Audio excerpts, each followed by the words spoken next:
बिपिएफआ फैयै फैयै इउपिपिएलआव फैजोबनायनि लामायाव लाबाय। जोङो हाग्रामा बायदि सावरि जाग्रा गाथा जाग्रा जोंनि पार्टिया नङा। बिथांमोनासो हाजिरा होयै मानसि लाबोयो।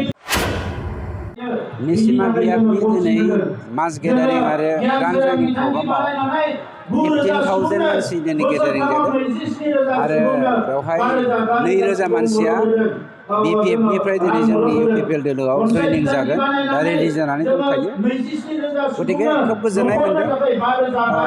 बिपिएफआ फैयै फैयै इउपिपिएलआव फैजोबनायनि लामायाव लाबाय। दा मोनसे खोथाखौ आं दिनै क्लियार बुंनो नागिरदों, बुंग्रोनो नाङामोन, उसुबिदा खोनायो। एमपि इलेक्सननि उनाव बिपिएफनि हाग्रामा पार्टआ इउपिपिएल दोलोआव मार्चार जाजोबसिगोन।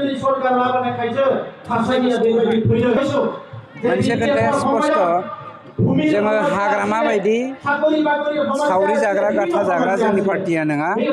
बिथांमोनासो हाजिरा होयै मानसि लाबोयो। जोंनिया बेवहाय निसिमानिल' गासिबो रायजो राजाफोर दङ। बेवहाय सासेबो मानसि लिडारफोरनि अनगा गुबुन बियाबनिफ्राय बेवहाय मानसि नुजाफैयाखै। गतिके गासैबो निसिमा बियाबनिनो जोब।